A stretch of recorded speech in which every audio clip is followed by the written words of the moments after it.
श्रीमन नारायण नारायण हरि हरि, लक्ष्मी नारायण नारायण हरि हरि। आपको सत्यनारायण व्रत की हार्दिक शुभकामनाएं। हर महीने की पूर्णिमा को यह व्रत किया जाता है।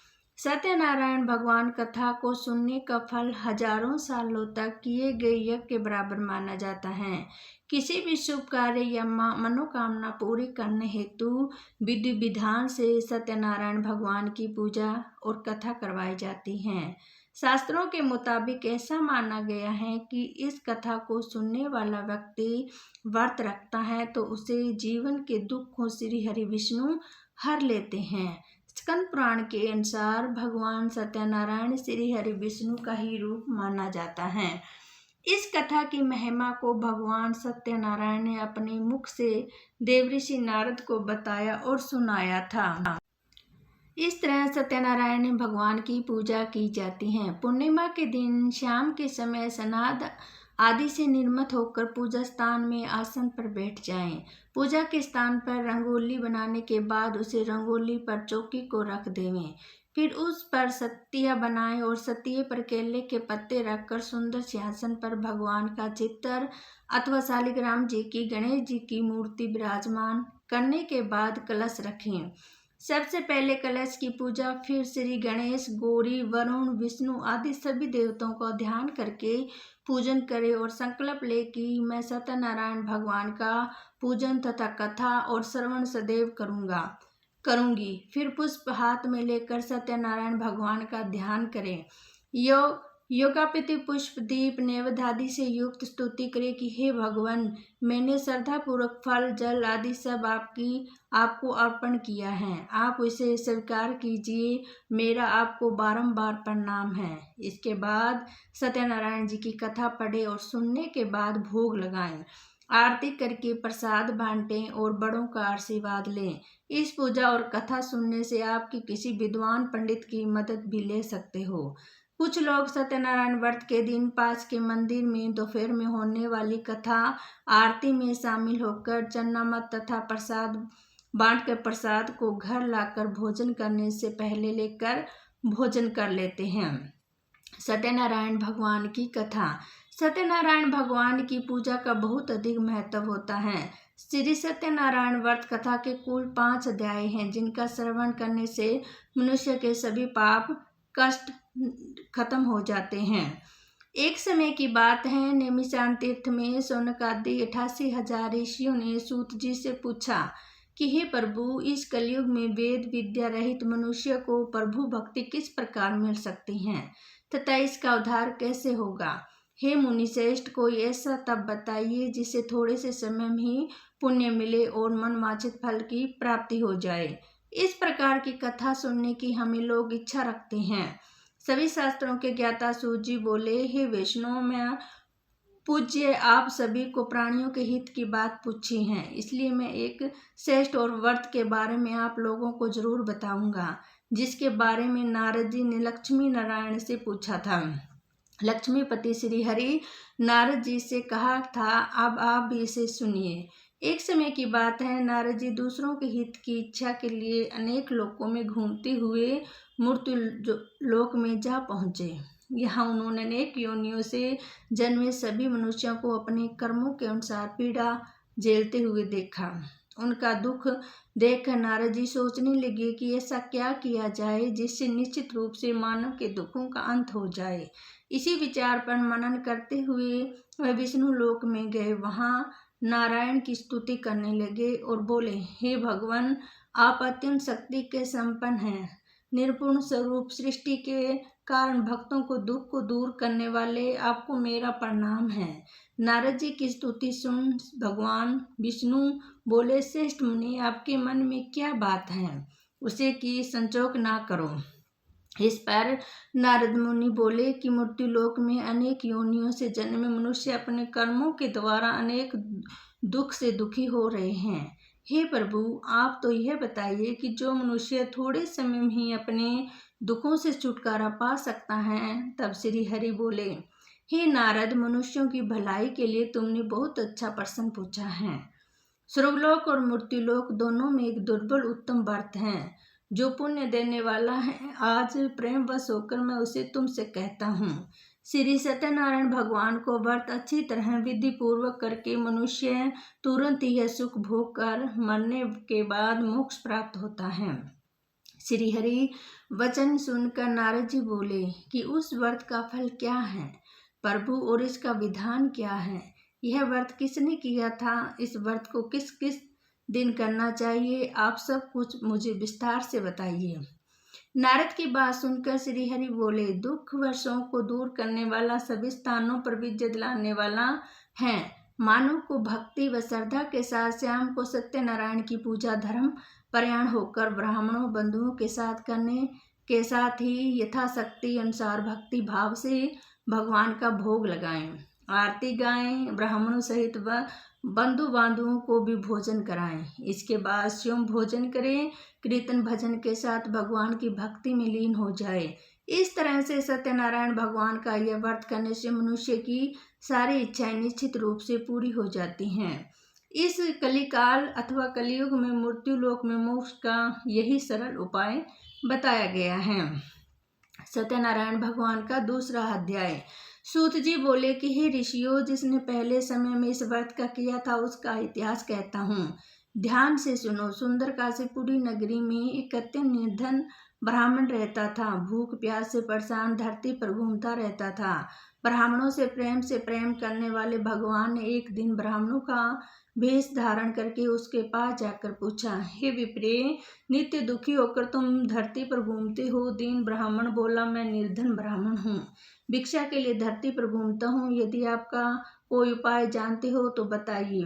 वृद्ध ब्राह्मण रूपी भगवान ने कहा कि सत्यनारायण भगवान को मन वांछित फल देने वाला है, इसलिए तुम उनका पूजन करो। इसे करने से सभी दुखों से मुक्त हो जाते हैं। वृद्ध ब्राह्मण बनकर आए। सत्यनारायण भगवान उस समय निर्धन ब्राह्मण को व्रत का सारा विधान बताकर अंतर्ध्यान हो गए। अगले दिन सुबह उठने के बाद उसने बूढ़े ब्राह्मण के मन में संकल्प किया और सत्यनारायण का व्रत करूंगा, और फिर उसने अपने नित्य कामों से फ्री होकर भिक्षा के लिए चल पड़ा। उसी दिन उसने भिक्षा में बहुत सारा धन प्राप्त हुआ। उसी धन से उनके परिवार के साथ भगवान सत्यनारायण की पूजा की और व्रत रखा। इस व्रत करने से कुछ दिन बाद उसके सभी दुख और कष्ट दूर होने लगे और देखते ही देखते एक संपन्न और उनको संपत्ति का मालिक बन गया। हर तरह महीने की पूर्णमासी के दिन ब्राह्मणों सत्यनारायण की पूजा व्रत करने लगा। इस प्रकार सत्यनारायण भगवान के इस व्रत का करके वह श्रेष्ठ ब्राह्मण सभी पापों और गरीबी से मुक्त हो गया और उसने एक निर्धन मोक्ष पद को प्राप्त किया।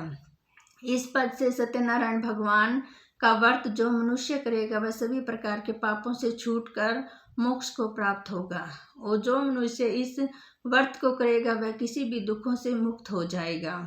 सूत जी बोले कि इस तरह से नारद जी नारायण का कहा और श्री सत्यनारायण व्रत करने को मैंने तुमसे कहा है।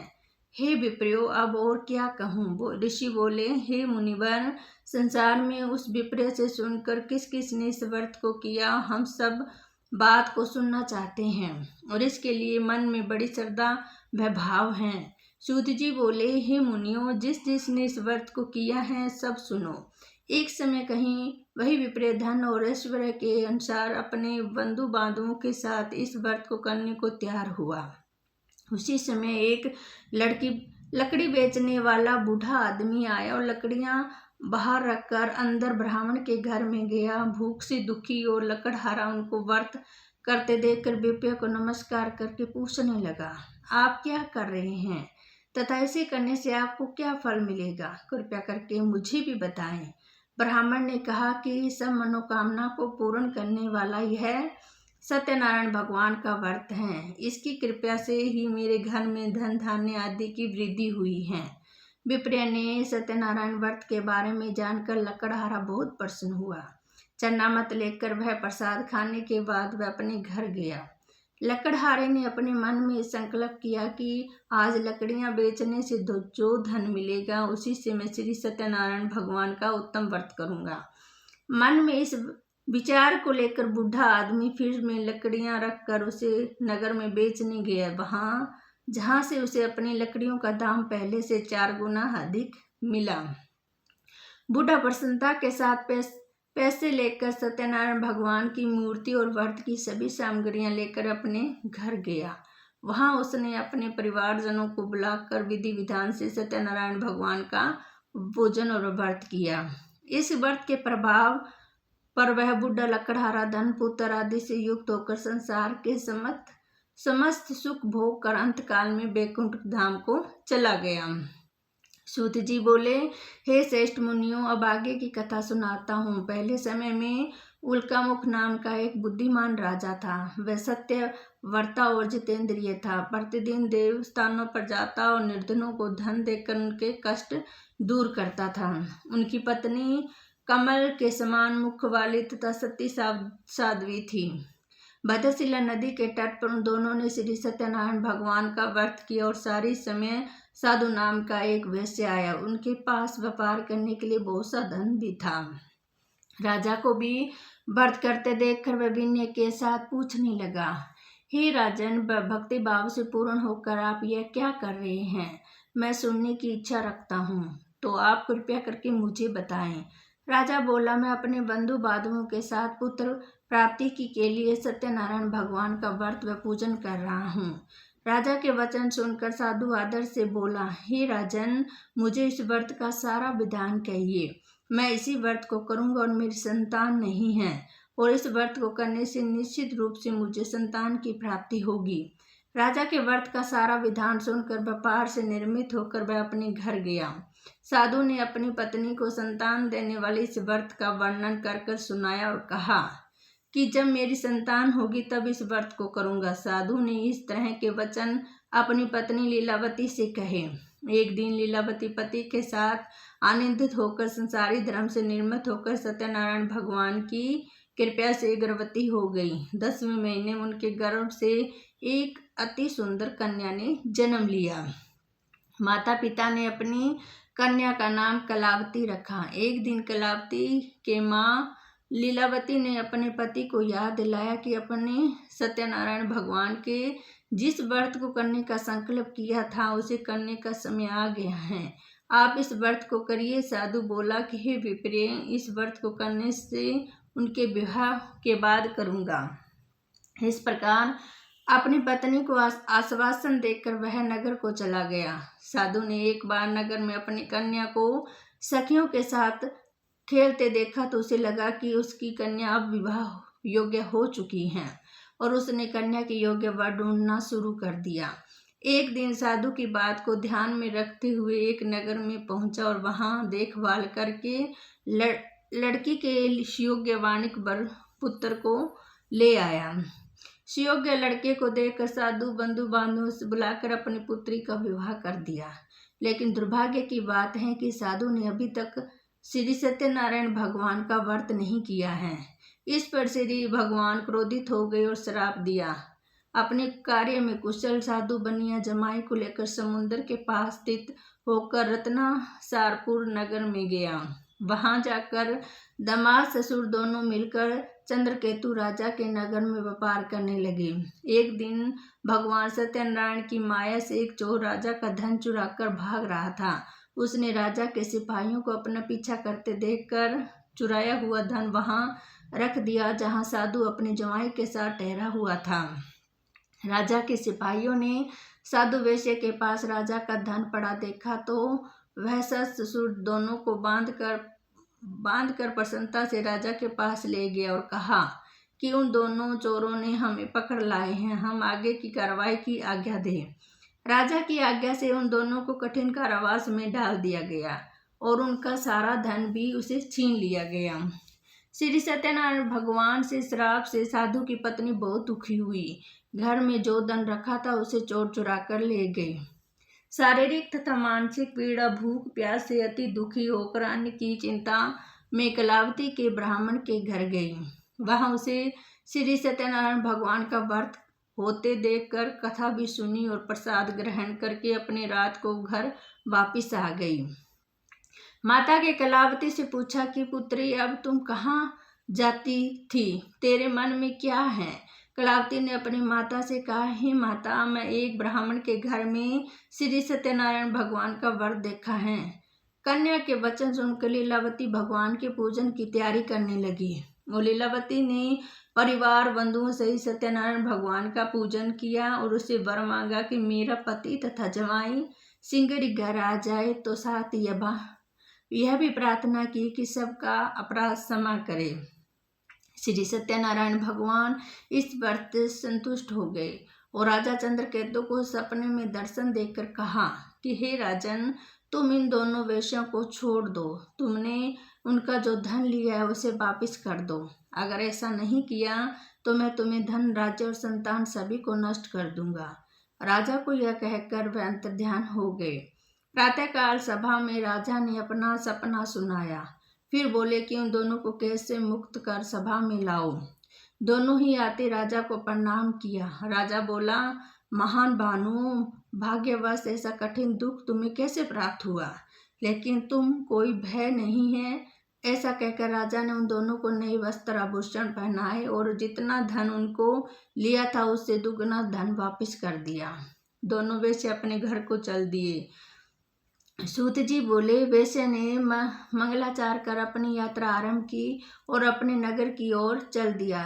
थोड़ी देर जाने पर एक दंडी वेशधारी सत्यनारायण भगवान उनसे पूछा, हे साधु, तेरी नाव में क्या है? वाणी हंसता हुआ बोला, हे दंडी, आप क्यों पूछते हो? क्या धन लेने की इच्छा है? मेरी नाव में तो बेल पत्ते भरे हुए पड़े हैं। वेश्या के कठोर वचन सुनकर भगवान बोला, तुम्हारा वचन सत्य हो।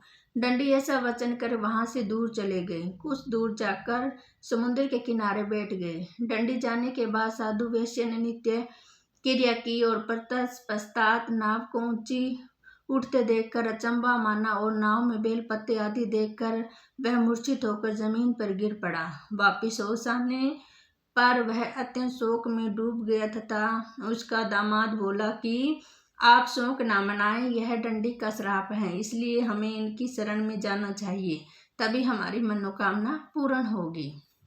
दामाद की बात सुनकर दंडी के पास पहुंचा और अति भक्ति भाव नमस्कार करके बोला, मैं आपसे असत्य वचन कहे थे, उसके लिए मुझे क्षमा कर दे। ऐसा कहकर रोने लगा।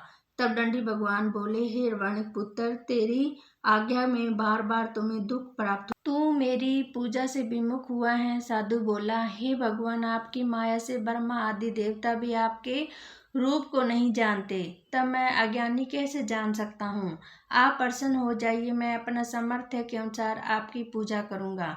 मेरी रक्षा करो। पहले के समान नौका में धन भर दो। साधु वेश्या के भक्ति पूर्व वचन सुनकर भगवान प्रसन्न हो गए और उनकी इच्छा अनुसार वरदान देकर अंतर्ध्यान हो गए। ससुर जमाई दोनों जब नाव पर आए तो नाव धन से भरी हुई मिली। फिर उसने अपने अन्य साथियों के साथ सत्यनारायण भगवान का पूजन कर अपने नगर को चल दिए। जब नगर के नजदीक पहुंचे तो दूत को घर में खबर करने के लिए भेज दिया। दूत साधु की पत्नी को प्रणाम करके कहते हैं कि मालिक अपने दामाद सहित नगर के निकट आ गए हैं। दूत की बात सुनकर साधु की पत्नी लीलावती ने बड़े हर्ष के साथ सत्यनारायण भगवान का पूजन कर अपनी पुत्री कलावती से कहा कि मैं अपने पति के दर्शन को जाती हूँ, तू कार्य पूर्ण कर सिंह आ जाना। माँ के ऐसे वचन सुनकर कलावती जल्दी से प्रसाद छोड़कर अपने पति के पास चली गई। दामाद की अवज्ञा के कारण सत्यनारायण भगवान रुष्ट हो गए और नाव सहित उनके पति को पानी में डुबो दिया। कलावती अपने पति को वहां न पाकर रोती हुई जमीन पर गिर गई। नौका को डूबा देखकर, कन्या को रोता देखकर साधु दुखी होकर बोला कि हे प्रभु, मुझसे यह मेरे परिवार से जो भी भूल हुई है मुझे क्षमा करे। साधु के दीनहीन वचन सुनकर सत्यनारायण भगवान प्रसन्न हो गए और आकाशवाणी हुई कि हे साधु, तेरी कन्या मेरे प्रसाद को छोड़कर आई हैं, इसलिए उनका पति अदृश्य हो गए हैं। यदि वह घर जाकर प्रसाद ग्रहण करके आती हैं तो इसे उनका पति अवश्य मिल जाएगा। ऐसी आकाशवाणी सुनकर कलावती ने वैसा ही किया जैसे आकाशवाणी के दौरान भगवान ने कहा और फिर प्रसाद ग्रहण करने के बाद जब वह वापस आए तो उसमें अपने पति के दर्शन करके अत्यंत प्रसन्न हुई। इसके बाद साधु अपने बंधु बांधवों सहित सत्यनारायण भगवान की पूजा विधि विधान से पूजन करता है। इस लोक का सुख भोगकर अंत में शुल्क हो जाता है। श्रीमन नारायण नारायण श्रीमन नारायण नारायण। श्री सत्यनारायण भगवान व्रत कथा 5वां अध्याय। सूत जी बोले कि हे ऋषियों, मैं और भी एक कथा सुनाता हूँ, इसे भी ध्यान पूर्वक सुनो। और प्रजापालक से लीन तुकध्वज का नाम का एक राजा था। उसने भी भगवान का प्रसाद त्याग कर बहुत दुख सहन किया। एक बार जंगल में जाकर अन्य पशुओं को मारकर बड़े के पेड़ के नीचे आया और वहां उसने ग्वालों को भक्ति भाव से अपने बंधुओं सहित सत्यनारायण भगवान का पूजन करते देखा। अभिमान बस राजा ने उन्हें देख कभी पूजा स्थान में नहीं गया और ना ही उसने भगवान का प्रणाम किया। ग्वालों ने राजा को प्रसाद दिया, लेकिन उसने वह प्रसाद नहीं खाया और प्रसाद को वहीं छोड़कर वह अपने नगर को पहुंच गया। जब वह नगर में पहुंचा तो सब कुछ तहस नहस हुआ पाया। जोशिंगर ये समझ गया कि यह सब भगवान के अनादर का ही परिणाम है। वह दोबारा ग्वालों के पास पहुंचा और विधि पूर्व पूजा करके प्रसाद को खाया और सत्यनारायण भगवान की कृपा से सब कुछ पहले जैसा हो गया।